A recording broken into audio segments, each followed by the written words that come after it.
عذر پیش کوي چې کله تاسو واپس ویر شئ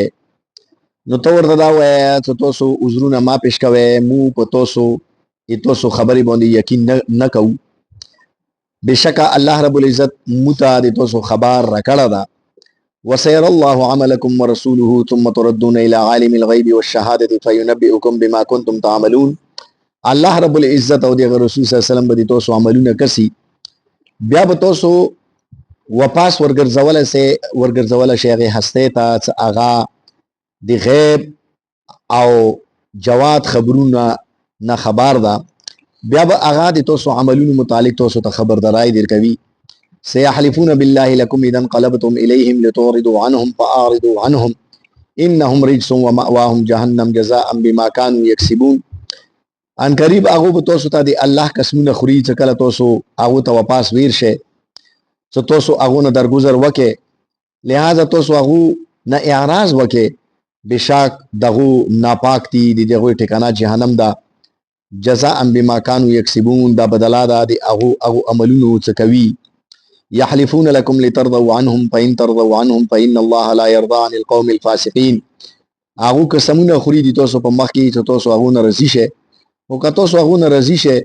الله ور داسې قوم نه چې هغه فاسق وي هغه نه راضي کیږي. اردو کې ترجمه کوم. يعتذرون إليكم إذا رجعتم إليهم قل لا تعتذروا لن نؤمن لكم قد نبأنا الله من أخباركم. जब तुम उनके पास लौट कर वापस जाओगे तो वो तुम्हारे सामने उज़र पेश करेंगे कह दीजिए कि तुम उज़र मत पेश करो हम तुम्हारी बातों की तस्दीक करने वाले नहीं हैं बेशक अल्लाह ताला ने तुम्हारी खबरें हमें बता दी हैं और अल्लाह ताला और उसका रसूल सल्लल्लाहु अलैहि वसल्लम तुम्हारे आमाल को देखेंगे फिर तुम लौटाए जाओगे उस हस्ती की तरफ जो गैब और हाजिर खबरें जानता है फिर वो तुम्हें बताएगा जो तुम आमाल करते हो. सयहलिफून बिल्लाहि लकुम इज़ा इनक़लबतुम इलैहिम लितुरिदू अन्हुम फ़अरिदू अन्हुम इन्नहुम रिज्सुन व मअवाहुम जहन्नम जज़ाअन बिमा कानू यक्सिबून. वो अल्लाह की कसमें खाएंगे तुम्हारे सामने जब तुम उनके पास लौट कर जाओगे इस मकसद से कि तुम उन्हें माफ़ कर दो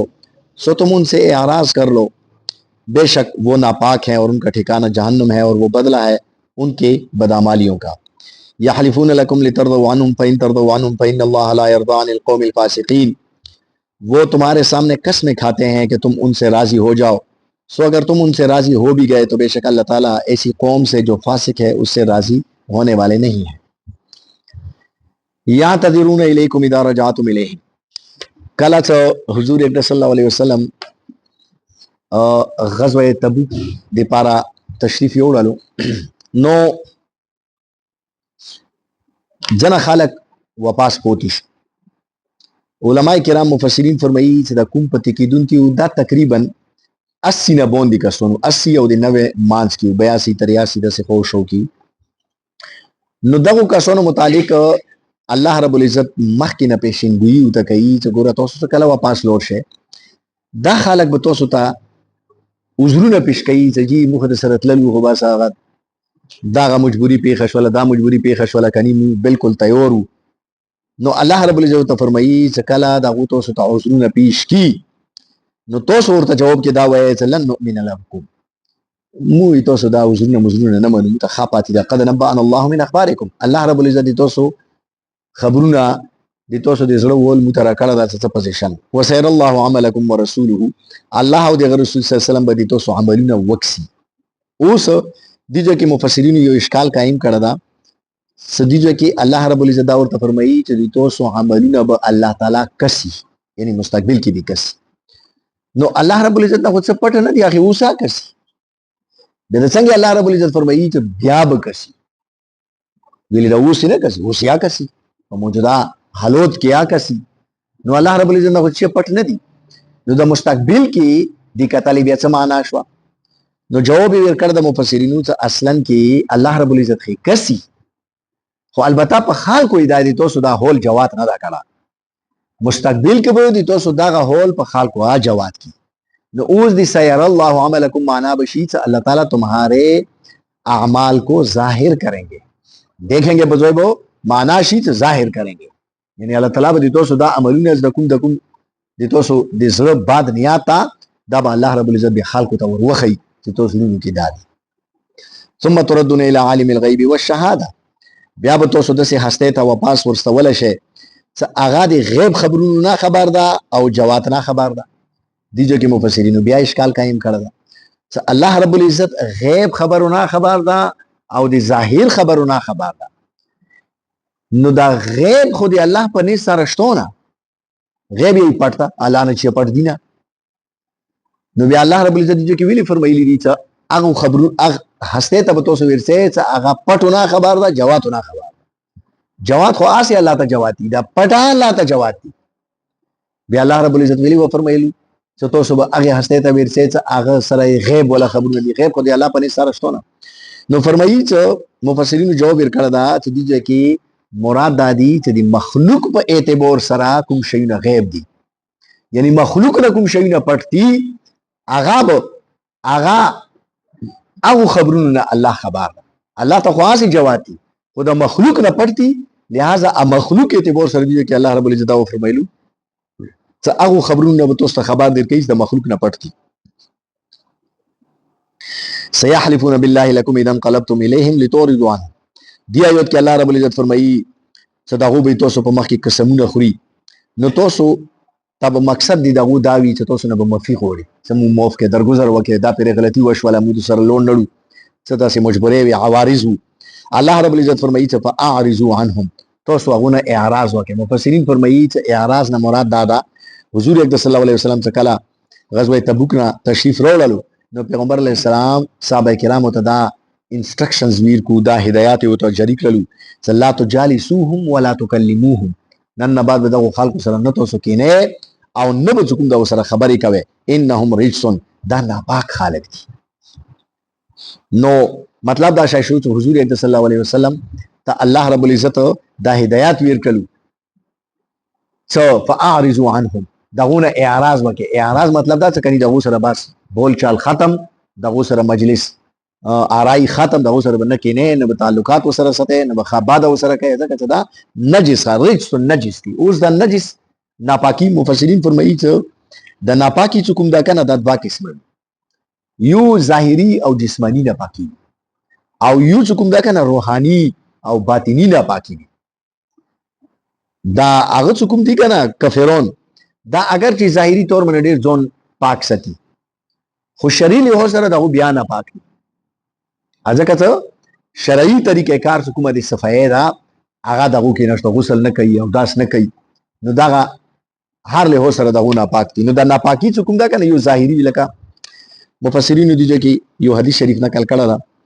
چې یو پیر عبد الله ابن مسعود رضی الله تعالی عنہ پیغمبر علیه السلام و فرمایلی چې دا سی وکات چې استنجو کوم نو متا درې لوټي راوړه. نو عبد الله ابن مسعود رضی الله تعالی عنہ لوړلو لوټي وته ملونه شوی بای کونی راو خوستو یو څوک دا کنه دا وچا سوپوا آی راو خستلای یو غوي مخې چی سوپ پرتاوا هغه وچ شي وا نو هغه وته راوړل. نو حضور اکرم صلی الله علیه وسلم هغه کونی خو نو وخستلو هغه سوپی متعلق و فرمایلی چې ریکسو دا ګندګي ده نه پاک ده دا بل نه پاکي نشي صفکوای نه پاکي به هغه شای صفکای چې خپل پوک وي چې یو شای خپل نه پوک تا هغه به بل څه نه پوک صفوکی افرسه کې متال ده خفت را خفت کای کونت بیدار یو خو بیا ولا بل خو بیا ولا څنګه رويخ کی یو سره خپل خو بیا ولا ده نو بل به څنګه رويخ همدار منه یو شای خپل نه پوک تا هغه به بل څنګه پاک کوي. نو لہذا حضور صلی الله علیه وسلم ګوره هغه ته ریکس ناپاک نه ویل. نو دا کوم دا کنه کفار دغه کې جسمانی طور باندې ناپاک دي او روحانی طور باندې دغه ناپاک دي ځکه چې زړونه ګندا دي دغه خیالات کوم دا هغه باطل دي دغه ټکانه جهنم ده. دبل یو کې الله رب العزت فرمایي چې يحلفون لكم لترضوا عنهم فإن ترضوا عنهم فإن الله لا يرضى عن القوم الفاسقين. دغه د تو په مخ کې قسمونه خوري چې تو رضی کی مسلمانون رضی کی دي دغه رضی کولې لپاره به قسمونه خوري. الله رب العزت فرمایي چې فإن ترضوا عنهم فإن الله لا يرضى عن القوم الفاسقين. تو رضی کیا کنه الله ونه نه درځي لہذا د مسلمانانو رضی کېدل دغه لپاره څه معنا نه لري څه فائدہ نه شته دا ویل چې الله رب العزت فاسق قوم نه ناراضي کیږي. د فاسق قوم متعلق تفسیر روح البیان کې شیخ اسماعیل رحمت الله علیه لیکلی یہی څه حضرت باقر رحمت الله علیه دا دی ډېر لوی شخصیت وو د حضرت حسین رضی الله تعالی عنہ المصائب شیعگون چې کوم دا امامت دی هغه په انظام امام دادو نو حضرت باقر رضی الله رحمت الله علیه د دې چې کوم والد صاحب هغه زین العابدین نامه علی وا په زین العابدین مشهور وو د حضرت حسین رضی الله تعالی عنہ زوی وو د زین العابدین دا په کربلا کې شریکو خو بیمار وو نو دې جنگ ونه کړل دوه خپل خیمه کې بیا دو گرفتار کړل شو د دمشق ته وستولو نو بهرحال د زین العابدین چې کوم بچای دا د دې نامه حضرت باقر رحمت الله علیه دا فرمایي د فاسقین په تفسیر کې مفسرین د دې یو قول راخسته دا فرمایي چې موت خپل پلور زین العابدین رحمت الله علیه دا نصیحت وکړل چې بچای پنځو کسانو سره نه چې تکینی او نو سره چې په سفر لور شي نه چې ته ملګری سره وکي دا پنځو کسانو لری لری وسه یو چې کوم دا کنه فاسق سړی نه لری وسه ویلي چې هغه به تو په ایوی مړې باندې خاص یا به دینا په کمتر شي تو خاص نو حضرت باقر رحمت الله علیه فرمایي چې مو بابا نه تاسو وکړو چې بابا د مړې خو چلو ټیک ته د مړې نه کمتر کوم شاید مړې نه مراد نیواله د روغ نه غان نه ده یعنی په ایوی نیوالی به تو خاص یا به دینا په کام کې ما تو خاص نو چې مو بابا نه تاسو وکړو چې بابا دینا کام کې ما چی شي نو چې وای فرمایلی چې دینا کام کې ما دی هغه نیوالی امید ده یعنی نیوالا به ته نشي ملو دی هغه په امید باندې بچیر دا ورته ملو شي ایمغه په امید به تو خرڅ نو لہذا بچی د فاسق ملګری ونه کی ازګه ته هر وخت په خطرې کې وي چې تو به کله د خرڅي بیان چې کوم دا کنه بخیل سړی نه لری لری غړي غدي سره کسي مجلس آرای او ملګری ونه کی ویلې چې بخیل په دغه ټیم کې تو پرګدي چې کوم ټیم کې به دي تو شدید ضرورت یې راته چې کوم ټیم کې ته ډیر ور مجبور شي دغه ټیم کې به تو پریک دی د نصر ته بشي نو ګور دي هغه نه ځان بچ کړه دریام چې کوم د جوتا دروغجان کذاب سړی نه لری اوسه ویلې چې د کذاب سړی مثال د سراب ده سراب ته څه پیژنې ده صحراګانو کې د روډونو کې څه کله مزال کوي نوري نه یو شای چې کوم دا کنه هغه ته د سلی دی چې لکه مخکې وبده او چې ته ورشي هغه وري کیږي ته ورشي یې چې د کذاب شای اندسه ده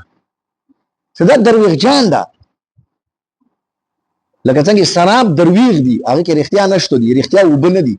بس خلی تو دوکه کوي اندسه درویغجان سړی به هر وخت دوکه کوي د لری شای وته ته نږدې خي د نږدې شای وته ته لری خي نو دینه ځان سره او څلورم شاید احمق او بیوقوف سړی نه ډېر لری لری وسه دې سره هیڅ کله ما کې نه ویلي څه احمق او بیوقوف سړی به کله تو ته فائدې در رسول غوړي او د خپل بیوقوفه په واجب ته نقصان در ورسي لہذا احمق سړی نه لری غریږي ځکه چې هغه هیڅ باور نشته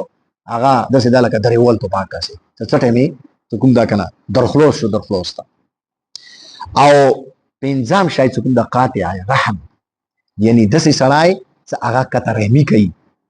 خلکو سره تعلقات کټ کوي د سې سړی نه لري وسه ویلي امام زین العابدین رحمت الله علیه خپل بچی ته فرمایي چې مو په قران مجید کې درې جویا په قاطع رحم باندې لعنت لیدل راځه باندې الله رب العزت لعنت کړل لہذا د سې سړی نه جون ستا الله دې مونږ ته نیک عمل